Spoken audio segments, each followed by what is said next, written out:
Hello बच्चों, good morning. आज की तारीख है 1 मार्च 2025। आज के करंट अफेयर क्वेश्चन और ललन टॉप प्रश्नों में आप सभी का स्वागत है।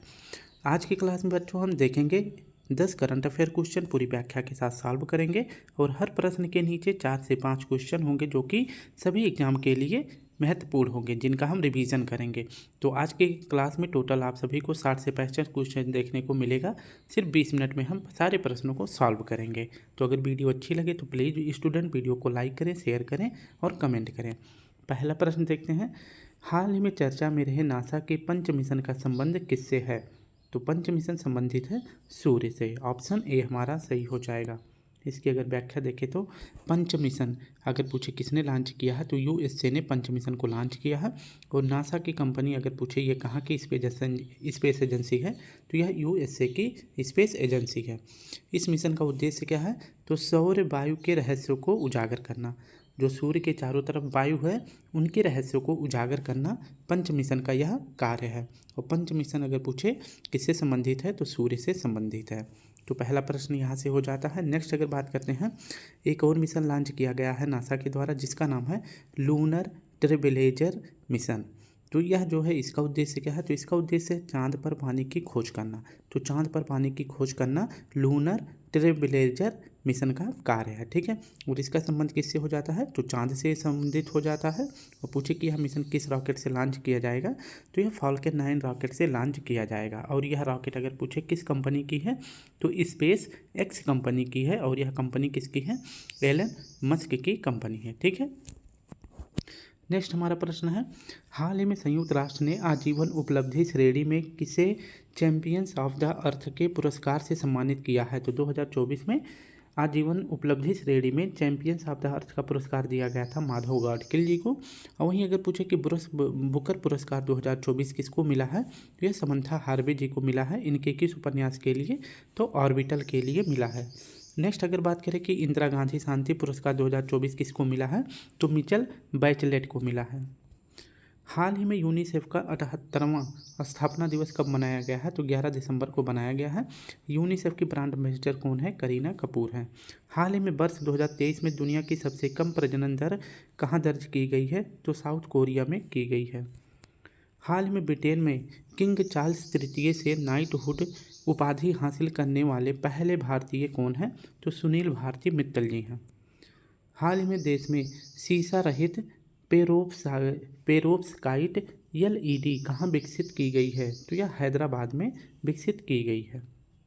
इसकी अगर व्याख्या देखें तो पेरोव्स्काइट एलईडी अगर बात करते हैं इसे जो है पीएलईडी भी कहते हैं। और यह जो है शीशा रहित है, यानी कि इसमें कांच का प्रयोग नहीं किया गया है। इसका विकास अगर पूछे इस एलईडी का विकास कहाँ किया गया है तो हैदराबाद में किया गया है। एलईडी का फुल फॉर्म क्या होता है? तो लाइट इमिटिंग डायोड जो है इसका फुल फॉर्म होता है, ठीक है। तो यह शीशा रहित है, इसका विकास कहाँ किया गया है? हैदराबाद में किया गया है। नेक्स्ट अगर बात करते हैं, एक होता है OLED और एक होता है QLED। OLED का मतलब होता है ऑर्गेनिक, ओ फॉर ऑर्गेनिक हो जाता है। और एलईडी का मतलब मैंने बता दिया लाइट एमिटिंग डायोड होता है, ठीक है। तो ऑर्गेनिक का मतलब होता है लचीलापन या फोल्डिंग कैपेसिटी होती है। जैसे आप सभी देखे होंगे सैमसंग का फ़ोन होता है ना तो फोल्ड हो जाता है, ठीक है। तो इसी प्रकार का जो डिस्प्ले होता है उसमें जो फोल्ड होते हैं उसको OLED कहा जाता है। नेक्स्ट अगर बात करें QLED किसे कहा जाता है तो Q फॉर हो जाता है क्वांटम। क्वांटम का क्या मतलब होता है? तो किसी भी चीज़ का जो है आकार छोटा होगा और क्षमता उसमें अधिक होगी, उसी को जो है क्वांटम कहा जाता है, ठीक है। तो ये बात आपको याद रखनी है। नेक्स्ट अगर बात करें कि ग्लोबल फायर पावर इंडेक्स 2025 में भारत को कौन सा स्थान मिला है तो चौथा स्थान मिला है। हंगर इंडेक्स में भारत को 105वां स्थान मिला है। प्रेस फ्रीडम इंडेक्स में 159वां स्थान। HDI में यानी कि ह्यूमन डेवलपमेंट इंडेक्स में 134वां स्थान। जेंडर इनक्वलिटी इंडेक्स में 108वां स्थान। जेंडर गैप इंडेक्स में 129वां स्थान। और SDG यानी सस्टेनेबल डेवलपमेंट गोल में भारत को 109वां स्थान मिला है। एशियन पावर इंडेक्स में तीसरा स्थान। 176वां स्थान मिला है पर्यावरण प्रदर्शन सूचकांक में। नेक्स्ट प्रश्न है, बिम्स्टेक में अगर पूछे कितने देश शामिल हैं तो इसमें Bangladesh, India, Myanmar, Sri Lanka, Thailand, Nepal और भूटान शामिल हैं। बिम्स्टेक का अगर पूछे मुख्यालय कहाँ है तो ढाका बांग्लादेश में है। हाल ही में चर्चा में रही SBS 3 परियोजना का संबंध किससे है तो यह एक प्रकार का जासूसी उपग्रह है। तीसरा प्रश्न हमारा है, हाल ही में सेबी का 11वां प्रमुख किसे नियुक्त किया गया है? तो इसका सही विकल्प हो जाएगा तुहीन कांता पांडे जी को सेबी का 11वां प्रमुख नियुक्त किया गया है। सेबी का फुल फॉर्म होता है security exchange board of India और इसकी स्थापना होती है 1988 में। लेकिन इसको इतनी पावर नहीं मिली थी। इसको पावर कब दी गई? जब इसे वैधानिक संस्था बना दिया गया 1992 के एक्ट से, ठीक है। और इसका मुख्यालय अगर पूछे कहाँ है, तो इसका मुख्यालय मुंबई में है। इसका कार्य क्या है? तो शेयर मार्केट को रेगुलेट करना इसका कार्य है। नेक्स्ट अगर बात करें कि सेबी के अभी हाल ही में 10वीं अध्यक्ष कौन थे, तो 10वें क्रम के अध्यक्ष थे माधवीपुरी बुच्च, जो कि सेबी की पहली महिला अध्यक्ष भी थी, ठीक है। लेकिन 11वां अध्यक्ष अभी हाल ही में किसको बनाया गया है? तो तुहीन कांता पांडे जी को बनाया गया है। हाल ही में एशियाई क्रिकेट परिषद का अध्यक्ष किसे नियुक्त किया गया है? तो सेमी सिल्वा जी को किया गया है और ये श्रीलंका के हैं। आईओसी यानी इंटरनेशनल ओलंपिक कमेटी का अध्यक्ष तैयब इकराम जी को बनाया गया है, ये पाकिस्तान के हैं। फिक्की का अध्यक्ष हर्षवर्धन जी को बनाया गया है। भारत के 91वें मुख्य न्यायाधीश किसको बनाया गया है? तो chief justice of India Sanjiv Khanna ji को बनाया गया है। हाल ही में यूनेस्को ने किस देश की चावल से बनी शराब साके को सांस्कृतिक विरासत का दर्जा दिया गया है? तो यह साके शराब कहाँ का है? जापान का। और यह किससे बना है? तो देसी चावल से बना है। हाल ही में भारत ने आतंकी संगठन हिज्ब उत तहरीर पर प्रतिबंध लगाया है। इसका संबंध किससे है? तो यह इजराइल से संबंधित है। नेक्स्ट अगर बात करें कि हाल ही में गर्भपात को संवैधानिक अधिकार प्रदान करने वाला देश का यानी कि दुनिया का पहला देश कौन सा है? तो फ्रांस है। हाल ही में बीएसएफ की पहली महिला स्नाइपर कौन बनी है? तो सुमन कुमारी जी बनी है। हाल ही में केंद्रीय मंत्री श्री सर्बानंद सोनोवाल ने एक राष्ट्र एक बंदरगाह और मैत्री ऐप कहाँ लॉन्च किया है? तो 2 पहल लॉन्च किया गया है। कहाँ से? तो यह मुंबई से लॉन्च किया गया, यह कहाँ से लॉन्च किया गया है? चेन्नई से। ऑप्शन ए हमारा सही हो जाएगा, यह चेन्नई से, मैंने पहली बार ही सही बताया था, मुंबई से लॉन्च किया गया है। अगर इसकी व्याख्या देखें तो सर्बानंद सोनोवाल जी, जो कि वर्तमान में हमारे जहाज रानी मंत्री हैं, इन्होंने 2 पहलों की लॉन्च करी है। 2 पहल कहाँ से लॉन्च किया है? तो मुंबई से लॉन्च किए हैं। पहला वाला है एक राष्ट्र एक बंदरगाह और दूसरा है मैत्री ऐप। तो ये दोनों पहल लॉन्च किया गया है मुंबई से। एक राष्ट्र एक बंदरगाह का उद्देश्य क्या है? तो इसको लॉन्च करने का उद्देश्य है कि राष्ट्र के सभी बंदरगाहों का संचालन एक समान हो और सभी के लिए समान होना चाहिए। यानी कि जो बंदरगाह है उसका संचालन एक समान तरीके से हो और सभी व्यक्तियों के लिए भी समान हो, चाहे वह ऊंच हो या गरीब हो या नीच हो, ठीक है। तो इन सभी के लिए एक समान होना चाहिए। और जो मैत्री ऐप है, यह जो है लॉन्च किया गया है नौकरशाही को कम करना। यानी कि आप सभी देखते होंगे कि जो सरकारी कर्मचारी हैं वो तो हैं सरकार के नौकर, लेकिन वो अपने आप को ऐसे दिखाते हैं कि जैसे वो शाही राजा हैं, ठीक है। तो उनकी जो नौकरशाही है उसको समाप्त करना, यानी कि कार्य जो है वो तुरंत हो सके, उसके लिए जो शुरू किया गया है मैत्री ऐप, ठीक है। तो दोनों पहल आपको याद रखना है, मुंबई से लॉन्च किया गया है। हाल ही में सुभाष चंद्र बोस आपदा प्रबंधन पुरस्कार 2025 के लिए किसे चुना गया है? तो इनकोइस कंपनी को चुना गया है। हाल ही में यूनिसेफ को स्वास्थ्य और पोषण सहायता प्रदान करने वाला तीसरा सबसे बड़ा आपूर्तिकर्ता देश कौन सा है? तो भारत है। नेक्स्ट हमारा प्रश्न है, यूनाइटेड नेशन चिल्ड्रंस फंड संयुक्त राष्ट्र बाल कोष, इसकी स्थापना 1946 में होता है। इसका मुख्यालय कहाँ है? न्यूयॉर्क में। और वर्तमान में इसकी अध्यक्ष कौन है? तो कैथरीन रसेल जी हैं। हाल ही में भारत की पहली अंडर वाटर मेट्रो रेल सेवा का उद्घाटन कहाँ हुआ है?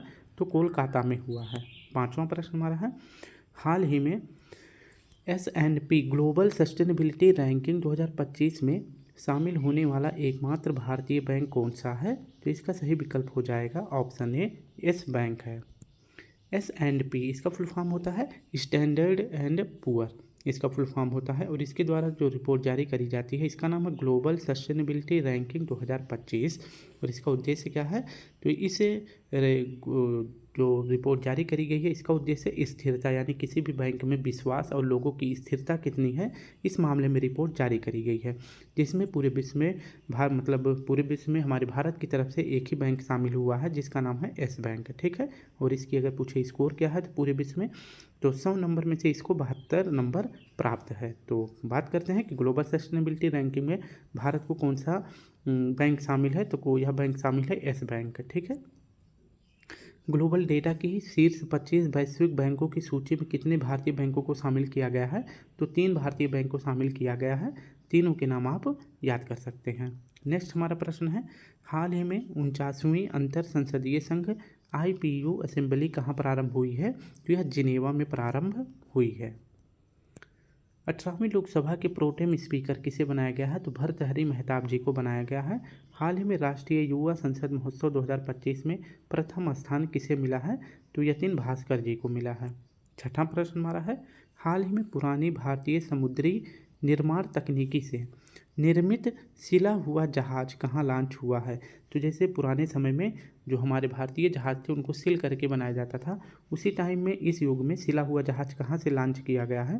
तो यह गोवा से लॉन्च किया गया है। इसकी अगर व्याख्या देखें कि जो सिला हुआ जहाज है यह किसका बना है? तो यह लकड़ी का बना हुआ है। और क्या इसमें प्रयोग किया गया है? तो इसमें प्रयोग किया गया है लकड़ी का, कायर का, और जो नारियल के रेशे हैं उससे यह जो है सिला गया है। ठीक है। और इसका निर्माण अगर पूछे कि इस लकड़ी का निर्माण, जो सिले हुए जहाज का जो निर्माण किया गया है, कहाँ किया गया है? तो गोवा के दीवार द्वीप के पास जो है इसका निर्माण किया गया है। और किसने तैयार किया है? तो KM राधाकृष्णन जी ने इस सिले हुए जहाज का निर्माण किया है। और लॉन्च कहाँ से किया गया है? तो गोवा से ही लॉन्च किया गया है। ठीक है। इसका उद्देश्य क्या है? तो सिले हुए जहाज का उद्देश्य है प्राचीन मार्ग की खोज करना। जो प्राचीन मार्ग हैं उनकी खोज करना इसका उद्देश्य है। ठीक है। नेक्स्ट अगर बात करते हैं कि जो गोवा है इस पर किसका अधिकार था? तो पुर्तगालियों का अधिकार था। गोवा को जो है राजधानी किसने बनाया था? तो नीनो डी कुन्हा ने बनाया था। और गोवा से पुर्तगालियों को भगाने के लिए कौन सा ऑपरेशन शुरू किया गया था? तो ऑपरेशन विजय शुरू करके पुर्तगालियों को गोवा से भगाया गया था। गोवा को जो है जब यहाँ से भगा दिया गया था 1961 में, इसके बाद 1987 तक इसको केंद्र शासित प्रदेश बनाया गया था। ठीक है। यानी कि एक यूटी बनाया गया था, लेकिन 1987 से गोवा को जो है राज्य बना दिया गया। नेक्स्ट हमारा प्रश्न है, वर्ष 2025 में फीडे शतरंज विश्व कप का मेजबान कौन होगा? तो भारत होगा। नेक्स्ट हमारा प्रश्न है, प्रतिवर्ष राष्ट्रीय मतदाता दिवस कब मनाया जाता है? तो 25 जनवरी को मनाया जाता है, क्योंकि 25 जनवरी 1950 को चुनाव आयोग की स्थापना की जाती है।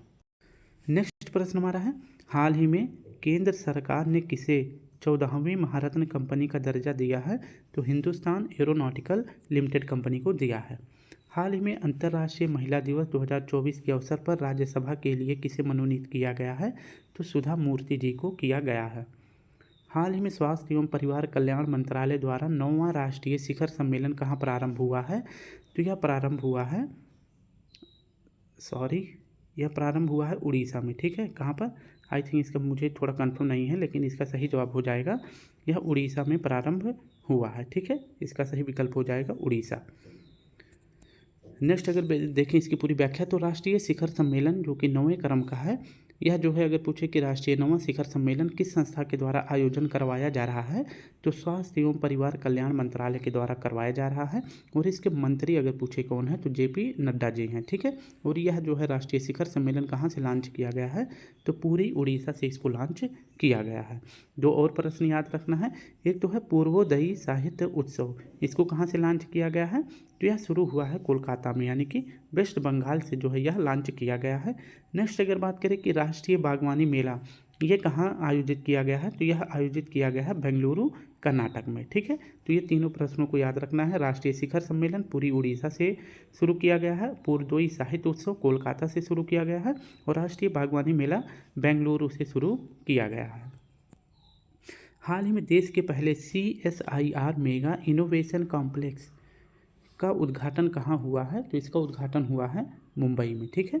और बात करते हैं इसका फुल फॉर्म क्या होता है? तो CSIR का फुल फॉर्म होता है council of scientific and industrial research. इसकी स्थापना 1942 में होती है, और इसके अध्यक्ष जो हो वर्तमान PM होते हैं, वही इसके अध्यक्ष होते हैं। और इसके महानिदेशक वर्तमान में कौन है? तो नल्ला थम्बी कलाई सेल्वी इसकी वर्तमान अध्यक्ष हैं। हाल ही में पहली बार भारत की मेज़बानी में आयोजित 20वीं एशियाई महिला हैंडबॉल चैंपियनशिप का खिताब किसने जीता है? तो जापान ने जीता है। और इसकी पूछे कि उप विजेता कौन बना है? तो साउथ कोरिया बना है। और इसका आयोजन कहाँ किया गया था? तो इसका आयोजन भारत में किया गया था। हाल ही में भारत का पहला एकीकृत राज्य स्तरीय साइबर कमांड और नियंत्रण केंद्र का उद्घाटन कहाँ हुआ है? तो महाराष्ट्र में हुआ है। और महाराष्ट्र के CM कौन है? देवेंद्र फडणवीस जी हैं। 8वां प्रश्न हमारा है, हाल ही में 28 फरवरी को कौन सा दिवस मनाया गया है? तो 28 फरवरी को मनाया जाता है राष्ट्रीय विज्ञान दिवस। ऑप्शन ए हमारा सही हो जाएगा। बात करते हैं 28 फरवरी को राष्ट्रीय विज्ञान दिवस मनाया जाता है और यह जो है 28 फरवरी किससे संबंधित है? तो सीवी रमन जी से संबंधित है, क्योंकि 28 फरवरी को ही इन्हें जो है इनकी खोज के लिए, रमन प्रभाव के लिए जो है इन्हें नोबेल पुरस्कार 1930 में दिया गया था। और किस क्षेत्र में दिया गया था? तो भौतिकी क्षेत्र में दिया गया था। रमन प्रभाव का मतलब क्या होता है? प्रकाश का प्रकीर्णन, ठीक है, प्रकाश का प्रकीर्णन होता है, यानी कि जो प्रकाश है उसका फैलाव कैसे होता है, उसी के प्रभाव की खोज करने के लिए सीवी रमन जी को नोबेल पुरस्कार 1930 में दिया गया था भौतिकी के क्षेत्र में। इसीलिए हर साल जो है 28 फरवरी को राष्ट्रीय विज्ञान दिवस मनाया जाता है। और इसकी घोषणा कब करी जाती है? इसकी घोषणा करी जाती है 1986 में। और इस बार 2025 में इसकी थीम रखी गई है विकसित भारत के लिए विज्ञान और नवाचार, इसकी थीम रखी गई है। ठीक है, नेक्स्ट अगर प्रश्न की बात करते हैं, हाल ही में भारत का पहला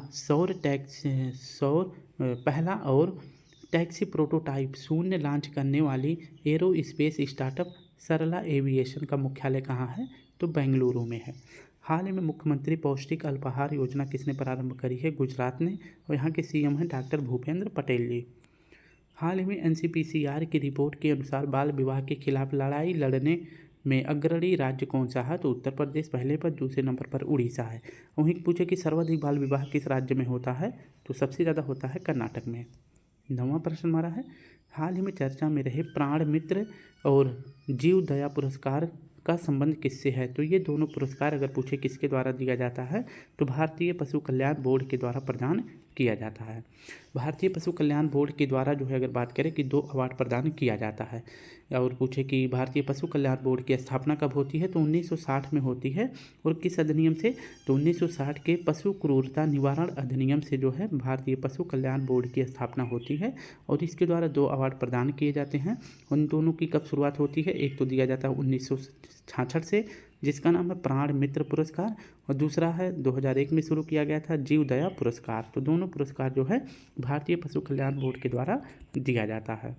हाल ही में स्वामित्व योजना के तहत संपत्ति कार्ड वितरित करने वाला पूर्वोत्तर का पहला राज्य कौन सा है? तो मिजोरम है। हाल ही में कृष्णा वैली संगीत निर्जनम 2024 का समापन कहाँ हुआ है? तो इसका समापन हुआ है विजयवाड़ा, आंध्र प्रदेश में। हाल ही में सर्वोच्च न्यायालय के आदेश के बाद किसने अनुसूचित जातियों में उपवर्गीकरण प्रारंभ किया है? तो तेलंगाना ने किया है। और अनुसूचित जातियों में उपवर्गीकरण के लिए कौन सी कमेटी का गठन किया गया था? तो उत्तम कुमार रेड्डी कमेटी का गठन किया गया था।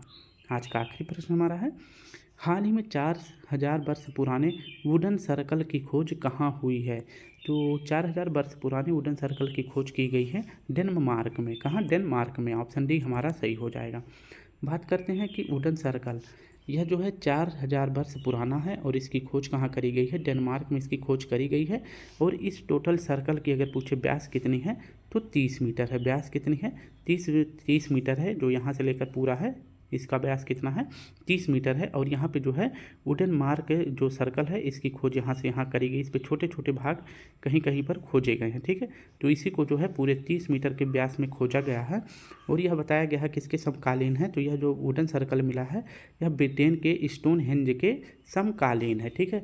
और इसका कार्यकाल कब बताया गया है? जो ब्रिटेन का स्टोनहेंज है तो 3100 BC से लेकर 1600 BC के बीच यह जो है बताया गया है। कितना? 1600 BC के बीच बताया गया है स्टोनहेंज एज, ठीक है। तो इसे आप याद रखेंगे। और यह जो है किसे प्रदर्शित करता है? तो जो ये वुडन सर्कल मिला है किसे प्रदर्शित करता है? तो ब्रिटेन और डेनमार्क के बीच जो है व्यापारिक संबंध रहे होंगे। और क्योंकि इसी प्रकार का जो वुडन सर्कल है ब्रिटेन में भी पाया गया है। और अभी जो है कहाँ खोजा गया है? तो यह डेनमार्क में भी खोजा गया है। तो यही प्रदर्शित करता है कि ब्रिटेन और डेनमार्क के बीच जो है व्यापारिक संबंध रहे होंगे, ठीक है। वहीं बात करें कि डेनमार्क की राजधानी का क्या नाम है? तो कोपेनहेगन जो है राजधानी का नाम है। और किस प्रायद्वीप पर डेनमार्क स्थित है? तो जटलैंड प्रायद्वीप पर स्थित है। नेक्स्ट हमारा प्रश्न है, हाल ही में सर्वश्रेष्ठ नॉन फिक्शन पुस्तक के लिए क्रॉस वर्ड पुरस्कार से किसे सम्मानित किया गया है? तो यह सम्मानित किया गया है, आप सभी इसका हमें जवाब देंगे, ठीक है।